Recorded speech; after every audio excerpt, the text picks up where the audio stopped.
बार जो परिणाम आए हैं उसके बाद उनको ये समझ में आ जाए कि सबका साथ और सबका विकास तो इन लोगों के साथ संभव नहीं है। अब हमारा साथ और हमारा विकास होगा। राम भक्त को गोलियां चलवाई, जिसने राम भक्त को पे गोलियां चलवाई आप उनको जिता के आ गए, जिसने राम मंदिर बनवाया उसको हरवा दिया। अब इससे बड़ा जातिवाद क्या? ये अखिलेश यादव जी जब बयान दिए थे कि इस देश की मुस्लिम औरतें केवल मेरी बहनें, हिंदू से मतलब नहीं, कहा था आपका यदुवंशी समाज? ईश्वर अल्लाह नूर ही पाया कुदरत के सब बंदे, एक नूर जे सब जब उपजा पौन कौन भले सो मंदे। अगर ये सिखों की बात करते हैं तो जब अमृतपाल खालिस्तान मांगता है तो आतंकवादी होता है। लोकसभा चुनाव में जो परिणाम आए हैं और खासकर उत्तर प्रदेश की, उस पे आप लोग क्या सोच रहे हैं? देखिए, हमारा टारगेट था कि हाँ भाई मोदी जी सत्ते में आने चाहिए, फिर से बीजेपी सत्ते से नहीं जानी चाहिए, जैसा कि हुआ भी कि हाँ एक आंकड़ा बनाया गया था कि 400 पार का तो नहीं, लेकिन हाँ हमने अपना सत्ता बना लिया है कि फिर से प्रधानमंत्री के रूप में आदरणीय नरेंद्र दामोदर दास मोदी जी विराजमान हो रहे हैं। लेकिन जो परिणाम आए हैं और खास करके उन जगहों से, जैसे कि आप बात कर रहे हैं अयोध्या की, तो अयोध्या से जो परिणाम आए थे हमने उस बारे में नहीं सोचा था, ये सत्य है। लेकिन टारगेट वहाँ पे प्रत्याशी कौन थे? लल्लू सिंह जी, है ना, विधायक रह चुके हैं वहाँ, सांसद प्रत्याशी भी रह चुके हैं, सांसद भी रह चुके हैं, लेकिन उनके हिसाब से उन्होंने ऐसा कोई कार्य नहीं किया होगा जो अयोध्या वासियों की नज़र में वो अट्रैक्ट कर सके। कहीं ना कहीं चूक बीजेपी से हुई, और सबसे बड़ी चूक मेरे नज़र में सबका साथ और सबका विकास, ये नारा बार बार लगाती कौन है? भारतीय जनता पार्टी। और बार बार भारतीय जनता पार्टी को हिंदुओं ने ये बताया है कि तुम्हारा अपना कोई नहीं, केवल हिंदू है, लेकिन इस बात को समझने का वो नाम नहीं ले रही थी। शायद अयोध्या के इस बार जो परिणाम आए हैं उसके बाद उनको ये समझ में आ जाए कि सबका साथ और सबका विकास तो इन लोगों के साथ संभव नहीं है।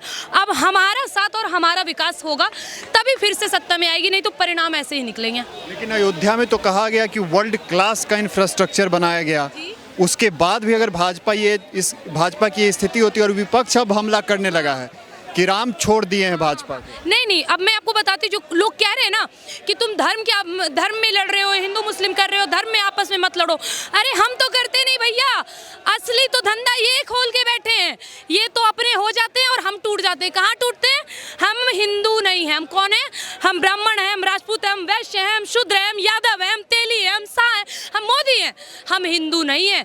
वो मुसलमान है, वो क्रिश्चियन है, वो ईसाई है, हम हिंदू नहीं है। हमको क्या चाहिए? हम प्रधानमंत्री पता है कैसे चुनेंगे भाई? हमको चना दाल फ्री में चाहिए, हमको पेट्रोल बहुत सस्ता चाहिए, डीजल बहुत सस्ता चाहिए, मंदिर बने, मंदिर टूटे, मूर्तियाँ टूटे, हमारी आस्था को ठेस पहुँचाए, हमारी बहन बेटियों का बलात्कार हो, लफ्ज़ याद हो, जला के मार दो या सूटकेस में बंद कर दो, हमको इससे कोई मतलब नहीं। क्यों? क्योंकि हम हिंदू हैं। और ये चीज़ अब बीजेपी को समझने की ज़रूरत है। जो गलती वो बार बार कर रही है और बार बार इस बात को जनता ने उन्हें कहा है कि भाई आप जिनको अपना समझ रहे हैं वो आपके उस वक्त भी नहीं थे, वो आपके अभी भी नहीं है।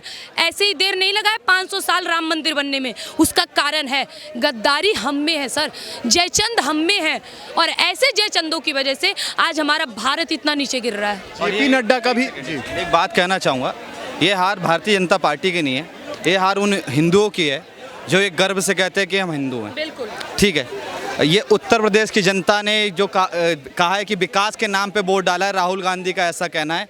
तो अटल बिहारी वाजपेयी का आप बयान सुने होंगे, उन्होंने कहा है कि विकास करना ही हमारा सब कुछ है तो हमारी पार्टी कभी हारती नहीं। आपने ये बयान सुना होगा। ठीक है, विकास अटल बिहारी वाजपेयी की सरकार में भी हुआ मगर जनता ने उनको हराया। और भारतीय जनता पार्टी तो काफ़ी साल विपक्ष में रही। हम तो चाहते हैं कि इस बार इंडिया गठबंधन की सरकार बन जाए और नरेंद्र मोदी इस्तीफा दे दें। देश का राजा बनेगा कौन?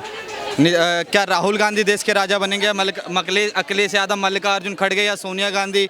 ये जो वही तो है ना कि विपक्ष तो लगातार कह रहा है कि नरेंद्र मोदी को देश ने नकार दिया। कौन से देश ने नकार दिया? अरे भाई 99 सीट लाने वाला कहता है कि हम कह रहे हैं कि हम गठबंधन की सरकार बनाएंगे, 244 सीट, और जो अब तो 304 हो गया है भैया गठबंधन एनडीए। ठीक है, भारतीय जनता पार्टी को उन लोगों ने नकारा है जो लगातार फ़ायदा लेते रहे। ठीक है, देखिए इस देश का हिंदू है ना कभी कट्टर नहीं रहा है। ठीक है, मगर इस देश का मुसलमान हमेशा अपने धर्म के लिए कट्टर रहा है। 10 साल राशन लिया मोदी जी का, 3 करोड़ योजनाओं का आवास लिया। ठीक है, 3 करोड़ घर बनवाए ना नरेंद्र मोदी बोले थे, 2.5 लाख, इसमें कितने % मुसलमानों को? फ्लैट लिए नरेंद्र मोदी का, सुरक्षा लिए नरेंद्र मोदी का, एम्स का फ़ायदा उठाया मुसलमानों ने, सबसे ज़्यादा लाइन लगी रहती है उनकी। मगर वोट किसको दिया? कांग्रेस को, अखिलेश यादव को, इंडिया गठबंधन को वोट दिया। इस देश के हिंदुओं को सोचने की ज़रूरत है। ठीक है, आपने इतनी सारी बातें गिनाई, एक दो बयान जेपी नड्डा का भी सामने आया था कि हम आरएसएस से अब अलग हैं। उसके बाद एक और चैनल में उन्होंने कहा था भगवा को लेकर के, सिर्फ आप हमसे क्यों जोड़ते हैं भगवा को, मतलब भाजपा से? नहीं, देखिए, पहला जवाब कि आरएसएस को उनकी ज़रूरत नहीं। मैं आपको बता दूं कि भारतीय जनता पार्टी आरएसएस के इकाई है, उनकी एक राजनीतिक इकाई है, ठीक है, पॉलिटिकल विंग है एक। तो उनका ये बयान तो सरासर गलत था, क्योंकि आप चाहे ना चाहे, माने या ना माने, कहने वाले कहते हैं, जानने वाले जानते हैं कि भारतीय जनता पार्टी को अगर समर्थन है किसी का विशेष रूप से, तो वो आरएसएस का है। ये बयान उनका कमर तोड़ा सबसे पहला। फिर अभी आप बात कर रहे हैं कि जनता राम जी ने भारतीय जनता पार्टी को नकारा, या ऐसे जो भी बयान आते हैं सरासर तो ये गलत है। अयोध्या पे तो पूरी नहीं टिकी हुई थी, लेकिन जो अयोध्या से नतीजे आए, कहीं ना कहीं भारतीय जनता पार्टी के मुंह पे ये बहुत बड़ा तमाचा है। तो इस बनारस में प्रधानमंत्री मोदी का जो जीत का मार्जिन था वो भी कम हुआ। मैंने क्या कहा, इन सभी सवालों का केवल एक ही जवाब है। जो कह रहे हैं बार बार भारतीय जनता पार्टी का ये बयान आ रहा है, सबका साथ सबका विकास, अरे महाराज अभी भी समझ जाइए, इन लोगों के साथ और इन लोगों का विकास नहीं हो सकता। इनको ना साथ से मतलब है, ना विकास से मतलब है। इनको फ्री में सब दे दो, ये तुम्हारे हो जाएंगे, इनको फ्री में दे दो, ये तुम्हारे हो जाएंगे। ये ना कभी अगर धर्म के बारे में सोचते तो हमारे देश में इतनी मंदिरें नहीं टूटती। अगर धर्म के बारे में सोचते तो किसी मुगले की इतनी औकात नहीं होती हमारा राम मंदिर तोड़ के वहाँ बाबरी बनाए। अगर सच में ये लोग धर्म के बारे में सोचते, हमारी संस्कृति के बारे में सोचते, नालंदा जलता हुआ हमने देखा है। आज भी बताया जाता है इतिहास की किस तरह 6 महीने तक वो पूरी की पूरी पुस्तकालय जलती रही थी।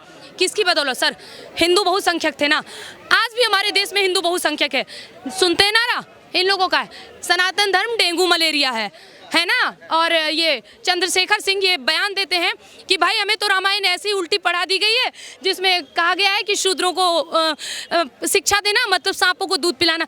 सर, इन लोगों का भूला भटका दिमाग, आप खुद सोचिए। ये हमारे लिए शर्मिंदगी की बात है कि जो हिंदुओं का स्थान है, हिंदुस्तान है, वहाँ हिंदुओं की देवी देवताओं का अपमान करने वाले स्वयं हिंदू रहते हैं। क्या अपेक्षा करेंगे आप इनसे?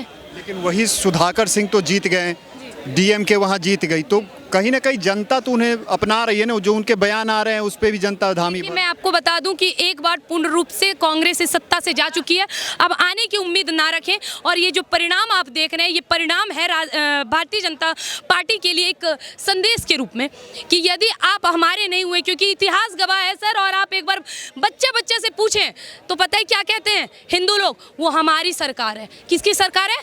हिंदुओं की सरकार है। लेकिन भारतीय जनता पार्टी इस बात को नहीं समझ पाई कि ये सरकार हिंदुओं की सरकार है, हिंदुओं की बहुमत की वजह से वहाँ सत्ता में बैठ पाए।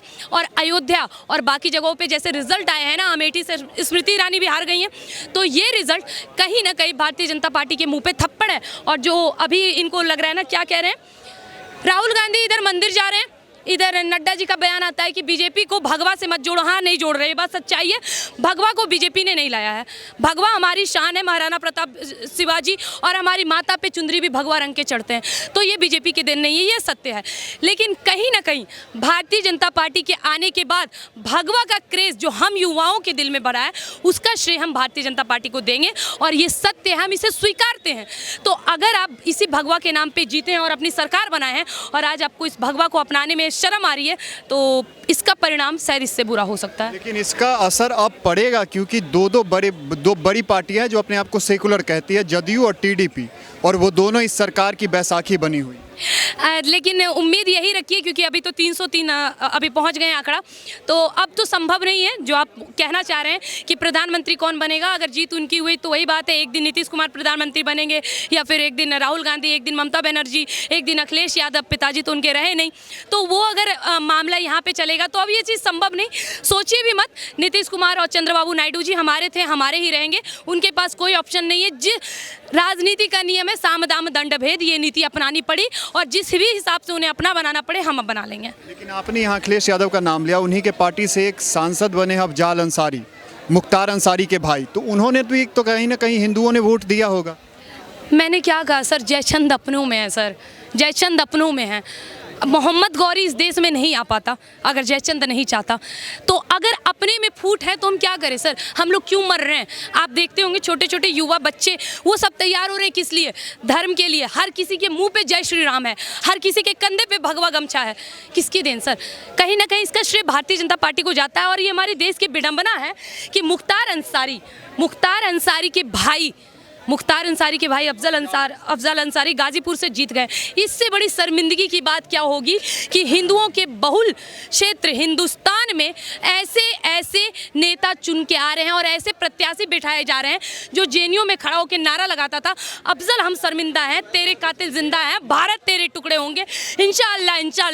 ऐसे नारे लगाते थे, चुप करिए, ऐसे नारे लगाते थे और उनको हम लोग प्रत्याशी के रूप में यहाँ बैठा दिए। ये हमारे लिए शर्मिंदगी की बात है सर। क्या बोलना? बहुत खूब बहन ने बताया कि भारतीय जनता पार्टी जब से आई है भगवाधारी हो गए हैं।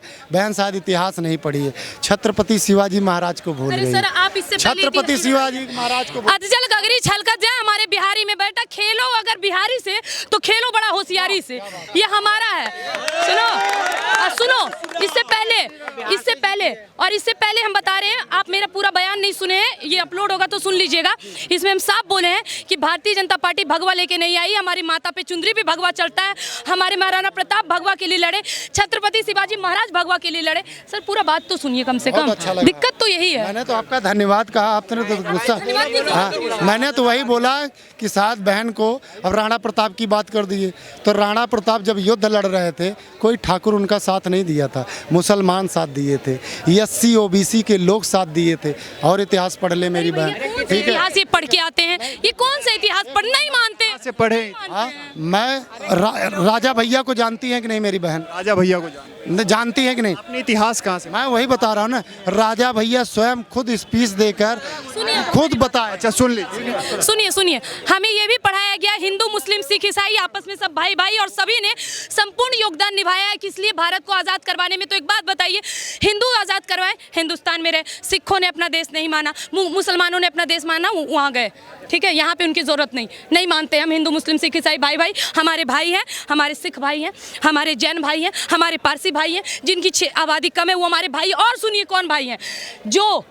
जो अब्दुल कलाम को पूछता है वो हमारे भाई हैं, अफजल को पूजने वाले भाई नहीं, चप्पल खोल के मारेंगे। क्या बात करते हैं?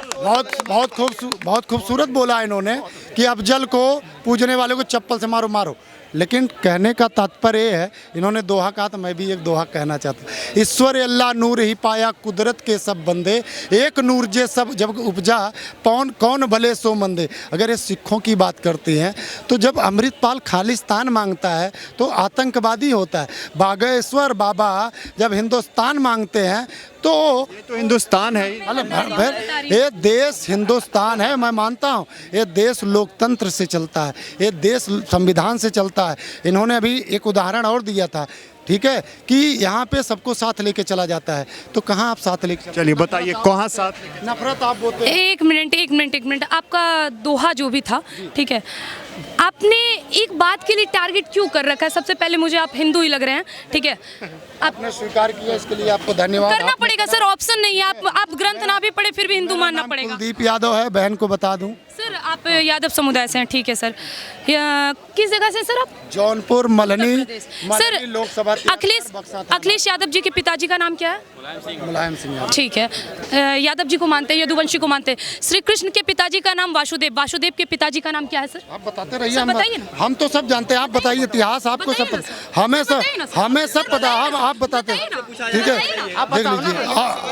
देख लीजिए, ये है हमारे देश के जातिवाद को लड़वाने वाले, जिनको सिर्फ अखिलेश यादव के पिताजी और तेजस्वी और तेज प्रताप के पिताजी का नाम पता है। रुकिए, सुनिए, थोड़ा सा धीरज रखिए। लेकिन मैंने पूछा, कृष्ण जी के पिताजी का नाम वासुदेव, सब जानते हैं। वासुदेव के पिताजी का नाम सूरसेन था। बताइए इनको, ये हमारे देश के नागरिक हैं। क्या बता दिए, सही है। लेकिन एक कभी नहीं ये पूछे कि जब अखिलेश यादव जी चुनाव हार गए, उनको शूद्र कहा गया, उनकी कुर्सी को गंगा जल छिड़का गया, ठीक है? तो ये उस समय भूल गए कि हमारे दादा परदादा कौन थे, ठीक है? हम आला उदल भी हमारे वंशज हैं, हम सबको जानते हैं, ये हमारे बारे में हमको बता रही हैं। यही स्थिति थी, मैं बता रही हूँ सर, यही स्थिति थी कश्मीर में, कश्मीरी हिंदुओं की। वो कहते थे भैया हमारा थोड़ी ना कुछ बिगाड़ रहा है, वो तो हमारे अपने भाई हैं, पड़ोसी थे सर। चावल का आदान प्रदान होता था और फिर उसी से बीच आरी से टीकू, गिरजा टीकू को काट दिया गया। बताइए ना सर, यही स्थिति थी बंगाल में, यही स्थिति थी केरल में, यही स्थिति थी मणिपुर में, और उसी का देन है सर। अभी भी तो समय है, अभी भी तो समझ जाइए सर। आप कितना जातिवाद करिएगा? जिसने राम भक्त पे गोलियां चलवाई आप उसको जितवा के, सर जिसने राम भक्त को गोलियां चलवाई, जिसने राम भक्त को पे गोलियां चलवाई आप उनको जिता के आ गए, जिसने राम मंदिर बनवाया उसको हरवा दिया। आप इससे बड़ा जातिवाद क्या प्रमाण है? हमने हरवा दिया, हमने हरवा दिया। देश की लोकतंत्र व्यवस्था और जनता जनार्दन ने आशीर्वाद दिया है, प्रभु श्री राम ने न्याय दिया है। जहां प्रभु श्री राम का चरण पड़ा आज इंडिया गठबंधन जीत रही है। ये नफरत इसी तरह करते रहें। देश में तो नरेंद्र मोदी की सरकार बन रही है, उनका हम उनसे नफरत नहीं करते। तंत्र जीता वहाँ की नहीं, हम उनसे नफरत नहीं करते, वहाँ लोकतंत्र जीता। उनकी विचारों का नफरत करते हैं। हम क्या पूछ रहे हैं, वहाँ लोकतंत्र जीता। हम स्वीकार कर रहे हैं, हम स्वीकार कर रहे हैं। हम इस तरह नहीं कि हमको भड़काने की जो स्पीच दे रही है मेरी बहन, ये भड़काने वाली दे रहे हैं। हम भड़कने वाले नहीं हैं, हम भड़कने वाले नहीं। छत्रपति शिवाजी का जो सुन लीजिए, सेनापति था। नहीं रुकिए, इनका अरे रुकिए, आज आपका एक सवाल का जवाब देंगे। यदुवंशी साहब एक बात बताइए जरा, हम जातिवाद कर रहे हैं, धर्म को लड़ा रहे हैं, ठीक है? ये अखिलेश यादव जी जब बयान दिए थे कि इस देश की मुस्लिम औरतें केवल मेरी बहनें, हिंदू से मतलब नहीं, कहा था आपका यदुवंशी समाज?